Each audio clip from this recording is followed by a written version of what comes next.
Welcome to Sam's Business Growth Show. I'm Sam Dunning, a digital marketing, sales and business growth evangelist. Tune in and subscribe today as I'll be interviewing business leaders, experts and entrepreneurs from around the globe. You'll be learning their story, how digital marketing has helped them along the way, and exclusive tips and insights to help you skyrocket your own business.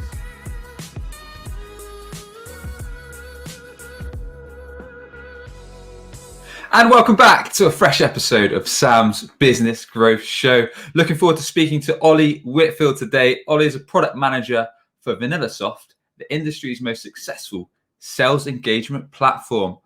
Ollie, a very warm welcome, sir. How are you doing today? Just pleased to be here, man. That's I've seen the killer guest that you've had on before, and just it's a little bit of a stretch right here. I won't pretend, but yeah, please be part of the show, and thank you very much for having me on. No worries, man. Looking forward to it. We're covering a fresh topic today that I think is going to be of big value to everyone that watches, that tunes in on the audio. It's something a bit interesting, a bit new, and we can talk about how we can actually create webinars that don't suck, which I think is a great topic with everything that's going on with the pandemic, with all the virtual selling, everything that's going on. A lot of companies are turning to webinars. And I think a lot of businesses are thinking they're the be-all, end-all. They're going to generate them a ton of leads, a ton of revenue, and all this good stuff. And as you and I know, they're not quite that easy, and there's quite a bit more to it. But they do have their ups, and as you'll explain, they have their ups and downs, which we'll jump into. Before we get into this good stuff and how you can build a killer webinar, Ollie, give us a quick snapshot on a background of yourself, who you are, how you got into business, and who Ollie really is. All right. Well, I'm a young dude who's from Kent. It's about an hour south of London, if you don't know where that is, and I've been in agencies for pretty much my whole life, and here I am 3 weeks into a new job where I don't work at an agency. I work at a sales engagement software, as Sam said, called VanillaSoft. And what that means I get to do is I get to talk to sales, the customer success team, the support team. I get to talk to some customers. I get to work out what the day's like, what's good about it, what's bad about it, what's in between, and how I can make something or produce a webinar, hopefully, or maybe a brochure or something like that will make their experience a little bit easier with us, or better, or more profitable, whatever it may be that's useful to them. So that's all I'm trying to do right now. Nice one, man. Great company. And we had Daryl. Daryl's one of the first guests, the Chief Revenue Officer over at VanillaSoft. He was one of the first guests. He's a great guy, excitable guy. And looking forward to chatting, Ollie. So let's jump straight into it. Like we said, webinars are a bit of a hot topic right now. A lot of companies are thinking about investing and getting stuck into them. Why should a business, a marketing professional, sales professional consider doing a webinar? And do you think they're really worth the time and the investment, Ollie? Yeah, well, to take the second point first, I'm not sure how much time and effort it really does cost. It's not even 1% of what a trade show could be if you are quite succinct in how you do the whole process, really. So most of the ones that I've done or seen or been exposed to, they're probably about an hour in max length. It never really goes too much longer than that. So worst case, if Sam, you're the host, you're going to be there for 60 minutes doing the Zoom, whatever you're using. You're probably there for 10 minutes beforehand just to make sure everybody's set, backstage kind of thing. And everything else is just, once you've done it once, you've kind of done it 1,000 times. You can rinse and repeat and optimize and tweak, but you don't have to reinvent the wheel every time. So it's not an enormous amount of time to do one, let alone to do two, because once you've done one, you're kind of set to do the next. You can take the emails you wrote, change them, take the slide deck that you made, change it, take the social image that you made, update it. It's kind of simple to do once you've done it once. Okay. I mean, that was a nice comparison that you used straight away, that they're a lot easier than trade shows. And trade shows, typically, when I think of them, I might be way off the mark here, but I just imagine getting cold call for a trade show. You start chatting, it sounds interesting. Then you hear the fees, and they're talking like 10 grand plus for a stand. And yeah, they're busy. There's a lot of people looking around, but it's like, how many leads will I really get? Is it worth the 2 days? Is it worth the investment? Whereas I suppose webinars, I may be wrong here, are, like you say, quite fast to set up. And I guess you can have some kind of expectation on a return that you can expect. Is that right? Or yeah, and in a way, it's not that different to a trade show when you think about you'll get told probably here's how much it costs for you to be here, and if you want to be a keynote speaker and all that kind of stuff, or what level of sponsor you're going to be. And then they'll have some kind of stats on what the foot traffic is going to be like. We normally expect X thousand, 100 people, whatever it is. And normally around X% of those are this certain role or this certain industry.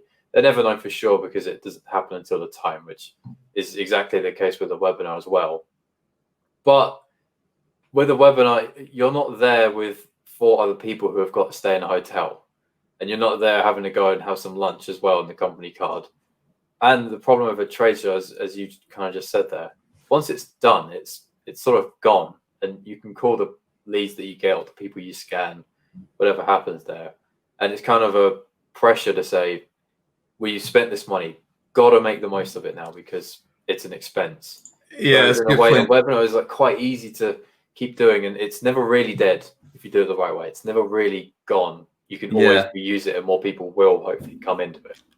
Yeah, it's a tough one for us because we've never really done trade shows at WebChoice. Being a digital company, a lot of our work is focused around inbound SEO, positioning brands online, and getting our clients leads inbound that way. So a trade show, I always think if you've only got 3 or 4 leads the whole weekend or however many days it is, I can just imagine you or your sales manager or your sales director breathing down your neck because they say, look, you've only had 5 or 6 leads. You need to call these leads until you close one. Whereas a webinar, I guess it's a bit less stress because you're getting the signups as email. And you can kind of nurture and use that list, and over time, get obviously leads, get demo requests or meetings booked or whatever your objective is, rather than being forced to just make the best out of the few leads you do get. Yeah, I found that I've been to 1 or 2 trade shows, obviously not this year or even last year, but the ones, the people that we scanned, it's not my company did anything wrong. It's not the event organizers did anything wrong. It's just part of the parcel, I think, so far. The leads that we got, the people we scanned, the people we recorded conversations with, when you wrote it down and when you looked at it afterwards, hardly any of it was applicable, to be honest. And because I'm not saying we have had any pressure at all to follow up like no one's business, because that's not true. It wasn't, extremely boiler room level sales environment at all. But equally, mentally, I know we spent money to be there. It's not free to have me come up there. It's not free to have me go out for dinner with everybody. So I got to make the most of this because it's a thing that happened. And I'm thinking these aren't people that I would choose if I could. But with a webinar, in a way, it puts the onus back on the person making the webinar, not the rep, not the sales rep. Because the sales rep can say, look, man, 21% of these people were industries I've never even heard of, let alone would follow up with. So maybe we're targeting the wrong people. Maybe we had the wrong messaging or something like that, the wrong guest.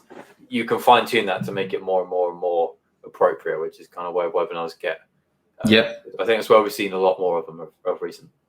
And I guess that's the killer point, really, Ollie, which we'll dive into a bit more detail a bit later in the conversation. But you can actually target who you want to attend, who you actually want to sign up to this webinar, rather than just people that are walking around a show, be it a trade show, be it any other more traditional type of event. You can specifically hone in on the ideal customer that you want to be there. So you're not wasting your time talking or starting conversations with all these people that are never going to be a customer because they don't fit the profile that you want to do business with.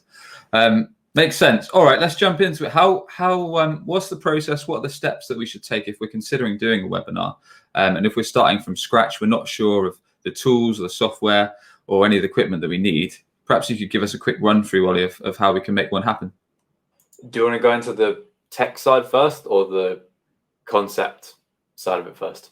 I think we could say, if we could go from kind of creating a concept and then the kind of process and any of the tech and software, just some of the key points that people should consider. Okay. Most people that I've seen, unless it's in a massive company where they've got millions of pounds to buy crazy software, most people run their stuff out of Zoom. Sure. Everyone knows how to use Zoom. It makes sense. It's quite cheap as well. But by chance, you probably already have a Zoom license. And if you upgrade it, or if you just turn the setting on, you probably can run a webinar anyway. And the beauty about it is, if you happen to get way more signups than your Zoom license can handle, it's very, very easy to upgrade it.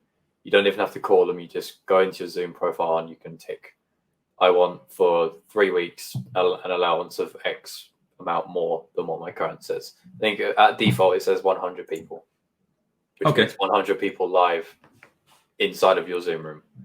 Doesn't mean if you get 100 signups, because you might get on average 30% people come, so that means 30 people. But by that ratio, you'd need 300 signups to get 100 people, and then you've maxed out your Zoom. But most people use that.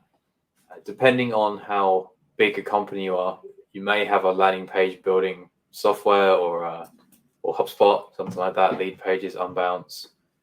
There's tons of them. Sure. Page, another one. You may have something like that where you can build a sign-up page that's a bit prettier. I've never used the Zoom default one myself, just because normally you want to capture a bit more information than what that one lets you get. It's just first name, last name, and email.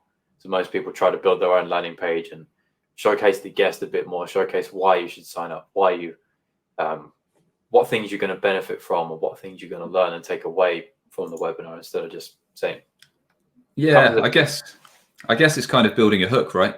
So rather than just having the standard templated Zoom form, you've got this landing page that's going to engage people that land on it. It's going to show the actual benefits of joining. Like, these are the guests, these are what you'll learn, these are the actionable tips, this is what you can get out of it, and then obviously prompt you to enter your data, enter your details, what you say, to get joined and get signed up, I guess.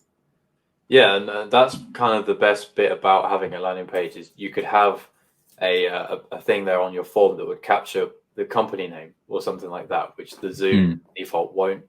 It serves its purpose, but if you want to have that sales rep say, wow, we got so many people from the target accounts we're looking at and the companies in the markets we're trying to target, amazing, can you do it again? You need the company information to do that. So that's kind of the beauty of having a HubSpot or something like that. And then from the concept, it's one of those things you can't really just pick up and run with. You have to be able to find a theme or a thought or a topic that's relevant to what you do as a company, but also prevalent right now. So if you work in retail, the holiday seasons are quite important. You could say, you could tie into Halloween, you could tie into Christmas and stuff like that very easily. But in B2B, it's kind of less appropriate sometimes, or it's less. Yeah, I mean, on that, it's an interesting topic, Ollie, because like you say, there's a lot of companies doing webinars, and it almost feels like if you log onto LinkedIn, it's just saturated with all these different webinars. And to be blunt, a lot of them are snooze fests. A lot of them are tuned into, and it's just someone running through a PowerPoint, or it's people speaking about how to survive in the pandemic. And it's like that. Yeah, that was good about 6 months ago. Now it's overplayed. It's overdone. We want to see something fresh. We want to see something unique, something we can actually learn from, rather than the same thing that 100+ companies have done. Yeah, no one said it was easy to find that golden topic. It's kind of one of those where you might think, this is going to be a great one. We've got this one coming up and it's going to be amazing. We're going to get so many people that are interested, and it bombs. And yeah, you have to tweak it and take it and learn it. The best one I've ever done, it got about 3,400 signups. I did not expect it to get anything near that. The company running that, I was working with a client, and they on average could get between something like 1,500, 2,000, something like that. So that was quite a long way above their average, and I think at that point their record. I didn't think the topic would be that great. The guests were really good, and they did a fantastic job in promoting it, but I had no idea that topic would go so well. Yeah. And then again, other ones I thought would, for whatever reason. It's not really a science when you talk about these things. They bombed as well. So it's kind of not luck of the draw at all, but you kind of build the muscle of knowing what things work for your audience. Yeah, fair enough. What was that topic out of interest? It was cold calling, which from what I've seen now is just red hot for anybody in sales. Yep. Even though people might tell you that it's a dying art, for what I know alone from that example, it's not.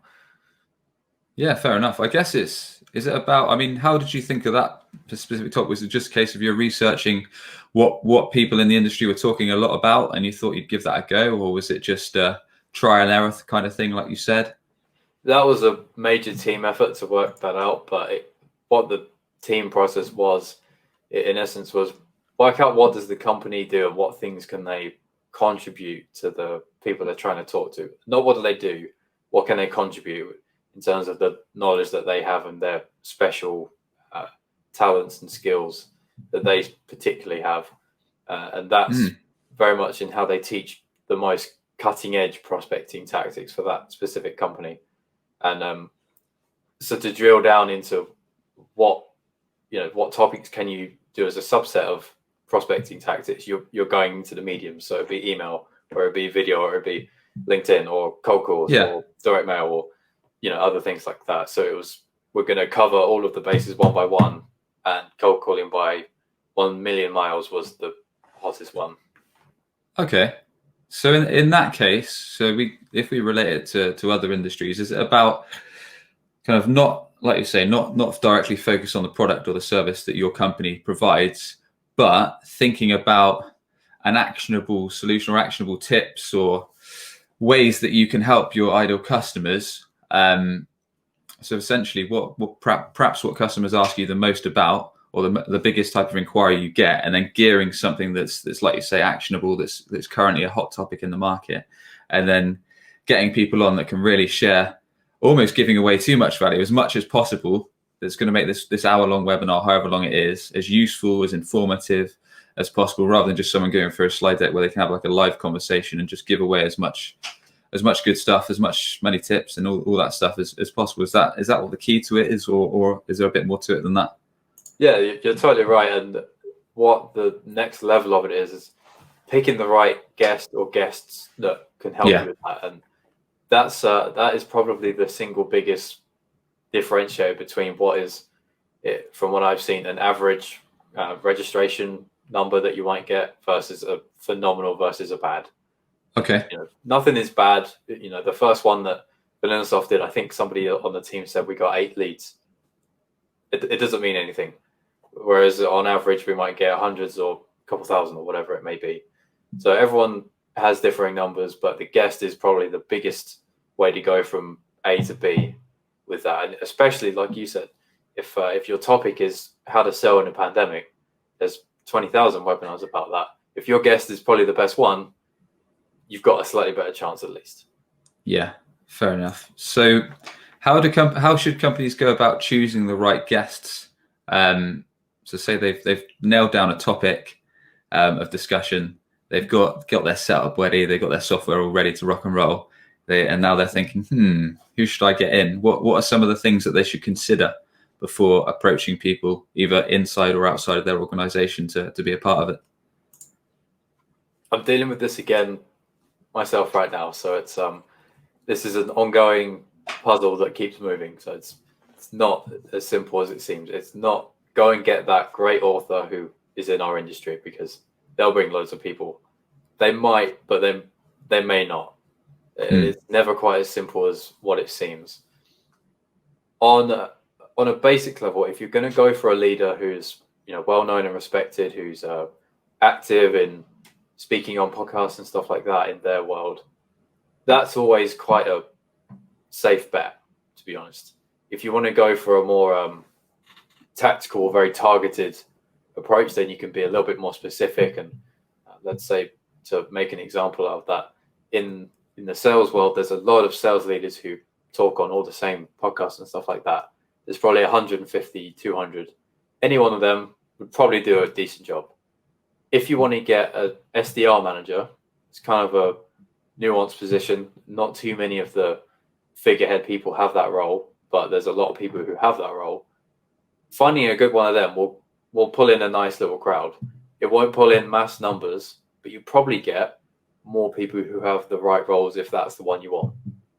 So there's a balance of finding who's that figurehead leader who can bring me the crowds, and also balancing, okay, well, just because they have a book or if they have 1 million followers, does it mean that they'll post about it? Or will their audience email us? No. And then will they actually come? And then will there be useful people? Yeah, you've raised 2 really good points there, actually. As in, if their particular job role, if their specialism, if what they do in their day-to-day role is actually relevant to the topic you're covering and the industry you're covering, and also, which is reflected back on this podcast, if they'll actually help you promote it as well, I guess. which we can chat about in a sec. If they're going to actively help you push it, if they're well connected, for example, if you're a B2B company and these guys are pushing it on LinkedIn, if they're perhaps pushing it on other social channels, if they're pushing it to their email list and all that good stuff, then you know that's going to help. Whereas, some people that are perhaps very well known that have got little time might not help you promote it as much because they're just literally too busy. They haven't got the time to do so, which we found on this show. Some of the guests that actually have helped us promote the show on LinkedIn, other channels, email, etc. That's helped us get the best downloads, the best views, and so on. Yeah, I think I haven't experienced this myself at VanillaSoft yet. I haven't been able to run a webinar just at this point yet, but I know for a fact one of the things we try our hardest to do is if you're coming on anything related to us at all on our property, we're going to make it as easy as possible for you, and that you're going to get the most possible from it. And we'll try our best to make it easy for you to do that helping hand as well. So we'll have a sheet or whatever's useful that just gives you all the stuff. You don't have to look for it. You don't have to ask. It's going to come in one PDF or whatever it may be. You'll have the image you download. You have the link you download. And then you can go and do your best with it. We'll write you a sample post or a tweet or email, whatever you need, so that if you're really lazy and if you really can't be bothered, or if you have loads of other things to do, you've at least got something that doesn't take mental bandwidth from you. No, that's it. That's what I've learned from doing this show as well. So after I have guests on, I try and make it as easy as possible. I send them a really clear email, send them all the promotional material, which I didn't do at the start, and I've learned the hard way. I've made it as easy as possible, just like you say that you guys at VanillaSoft are doing, just so if people are busy, they can easily share your content, which is a great tip if you're doing any kind of promotional media. Cool, man. All right, so we've got a topic, we've got our software, we've got our guests. How do we promote this thing? Apart from the guests sharing it, what other means and channels, both digitally and offline, can we use to get this webinar out there, to build as many signups as we can for our show, for our business? So before it actually happens, most people will do a webinar that's live, and they'll say it's 2:00 in the afternoon on Monday, October 26th, for example. And if you show up on the day, fantastic. If you don't, you still got registered, and we'll probably provide you with the replay in case you wanted to see it, or in case you couldn't show up for whatever reason. That's quite standard practice, and most people don't care too much about how many actually attend on the day. It's sort of a vanity metric in a way. Most people don't differentiate their follow-up from if you did or did not attend. It's kind of one group instead of two. So that's why I say it's not quite as important, in my opinion, at least. So leading up to that, most people are doing email blasts to the list. Depending on how many emails you send to your list and how big your list is, candidly, you might do one, but maybe three, probably not too many more emails for that, depending on how long you're from being ready to live day is. Normally, if you had about 3 weeks to promote, that's pretty good. Then you could get a couple of emails into the whole list. Meanwhile, you're always doing something on social, on your LinkedIn, your Facebook page, your Twitter. It's going around as not as much as possible because it'll look terrible, but as much as it's appropriate to do with your blend of other stuff that you've got going on, and hopefully the guest chips in too. And if you want to do ads, then respect, but I'm not too versed in that, and I've not seen it work that well. But it could definitely work well in other industries that I haven't. Yeah, that was one thing I was going to ask. Appreciate you've got, which makes perfect sense. Send it out to your email list, and of course promote it across social channels. Ask your guests to do the same, which makes perfect sense. And obviously getting that balance, you don't want to spam people with the same content, like sign up every single day, posting videos, text posts, and all this and that, saying sign up, because people just get sick of it. Have you guys tried many ads in terms of promoting webinars? Any paid ads or anything across that nature? Or did you say it's not really something that you've tapped into? I'm not sure VanillaSoft. I don't want to speak wrong about there, but just in my general experience, I don't think. I think I've seen it tried a couple of times, and it didn't work phenomenally well compared to other channels. So just for prioritization, because you're spending real money, it was better spent doing other things. Not to say that it didn't bring good quality of people, or that it didn't contribute, because it did, but in comparison to what we were spending other ad money on, it we spent comparatively very little, so it wasn't going to generate tons anyway. I think the problem is going from cold traffic where they don't really know who you are. They might know who the guest is possibly, and hopefully the topic resonates. You're a lot more reliant on your copy being really, really on point. Whereas if you're putting it on LinkedIn and you've got 1 million followers and 1 million people love you, you're in safe hands there. You're going to be all right, and they're going to sign up. But for cold traffic, much more discardable in a way. Yeah, that makes sense. Okay.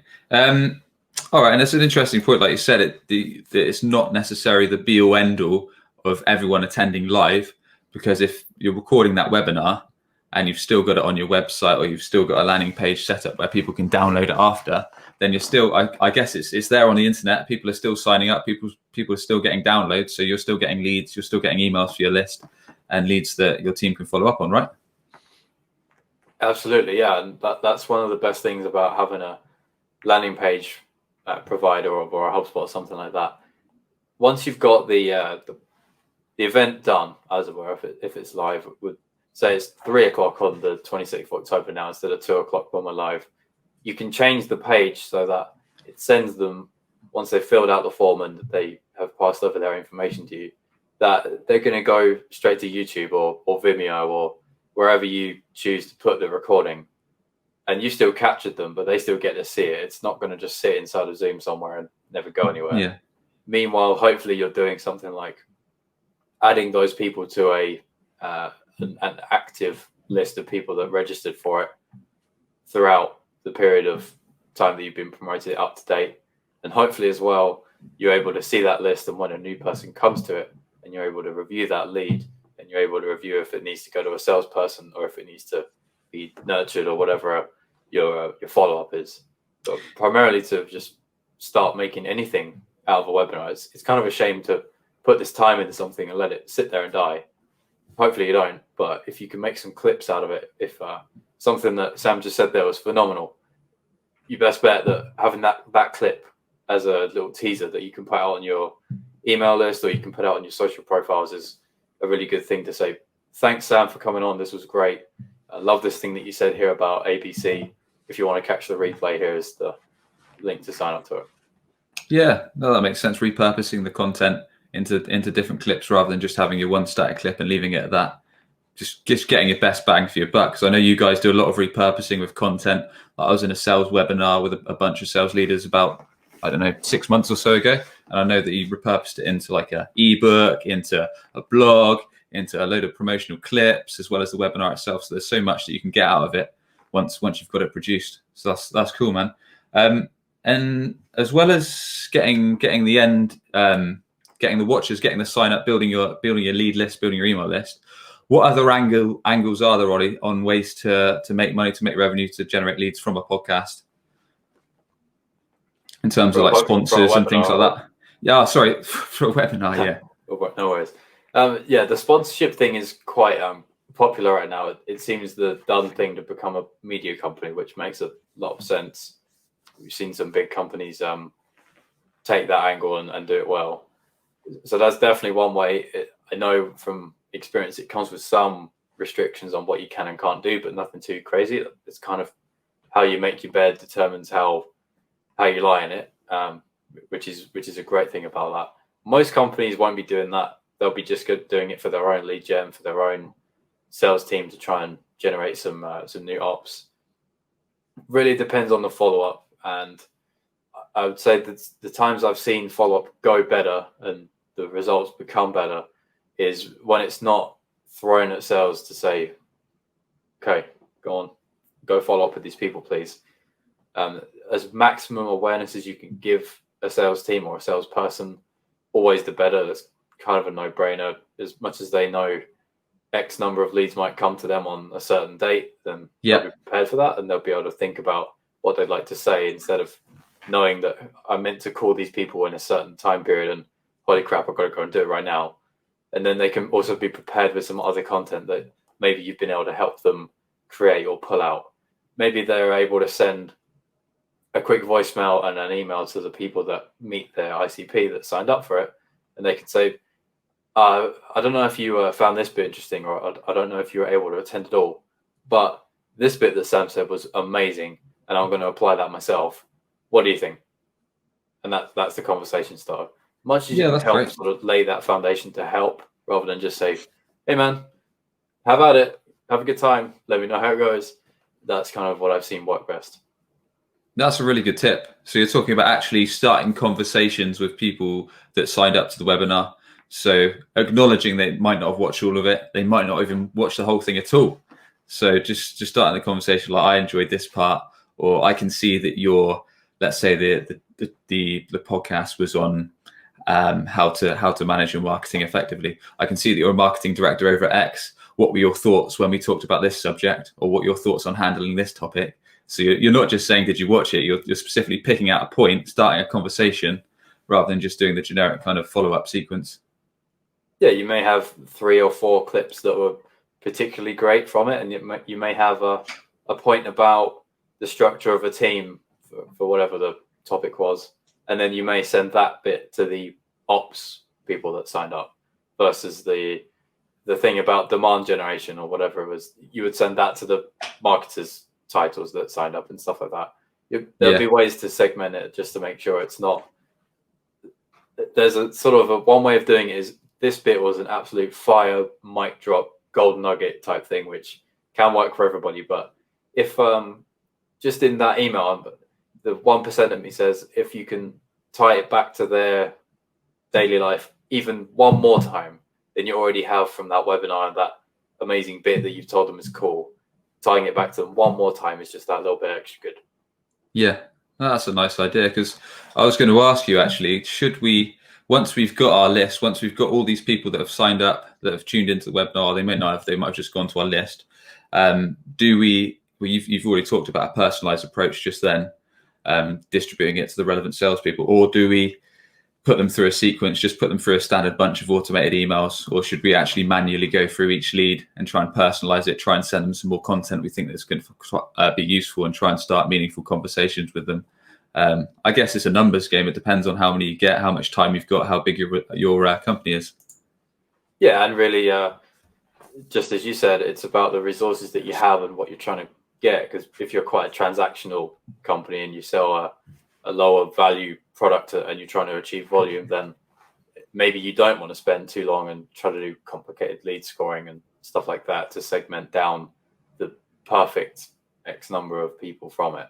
But if you're bigger, or you sell something a lot more complicated that takes longer and it's very specific to a person or a team inside of a company, then yeah, of course, any Excel manipulation you could do, or any HubSpot maneuvering, that kind of stuff will help you out a lot. And then, yeah, you might pick the 20 out of the however many that were the perfect job roles and hand them directly to sales. And the rest, maybe they just go into your nurture. If you don't want to do that, maybe they just go into your list, and hopefully they become fans and advocates, that kind of thing. Awesome, man. Well, hopefully everyone tuning in has got a great idea now. We've pretty much walked through the whole process, so appreciate you spending some time with us, Ollie, and telling us how to do it. Before we wrap things up, are there any big no-nos or any big yeses that perhaps people should think about before they jump in and start getting stuck into doing their own webinars? I would say the first thing to do before you put any time into it at all is talk to the person who's going to have to follow up with however many or whoever lead you may get. The better the understanding with them is, again, this is kind of it's never a bad thing to talk to a salesperson and understand their life a little bit better, but especially with this, if you're going to give them any volume or ask for any kind of time-heavy follow-up for a very personalized follow-up, the more context you can get from them, the better. So if you believe, like me, you believe cold calling wasn't going to work that well for that webinar topic, and when you talk to them, they said, on every single phone call I have, they ask me about cold calling and what's the best script, what's the best call to action, and just having a bit of information on that would be super helpful for me. Then you've just validated that you should probably try that topic. You might be surprised, maybe you're right and they're wrong, but the only way to do it is find out and have that conversation with them to see where both parties lie and see what common ground you can find, see what titles you can find out about. Yeah, nice tip. Talk to your team, talk to your sales team, talk to your colleagues about what their customers are talking about. what their problems are, what they're asking you questions about, and then utilize that as content. Makes sense. Makes perfect sense. Awesome, man. Well, really enjoyed this, Ollie. Is there one channel that you recommend in terms of from a digital perspective that people should get on or people should utilize that's going to help their business from today? LinkedIn's the obvious answer, so I'm just going to say Twitter, because if I get a notification there, I'm a little bit surprised, and I'm like, oh, okay, what's going on here? But I like LinkedIn. That's the big, place I spend more of my time than any of the other places like that. Yeah, that's a good shout, actually. I don't think I've logged into Twitter for about 3 years. Probably should at some stage. Depends on who you follow, really. Mine's just full of football garbage. Yeah. If I change that, then it'll be more useful. Cool, man. Well, everyone, you've been tuning into Sam's Business Growth Show, where we sit down with business leaders, experts, and entrepreneurs from around the globe. We find out their story, how digital marketing has helped them along the way, and their exclusive tips and insights to help you skyrocket your sales and skyrocket your business. Ollie, if you could thank just one person, either dead or alive, having a positive influence on yourself and your career, who would that be and why? Wow, you threw that at me right at the end. Ouch.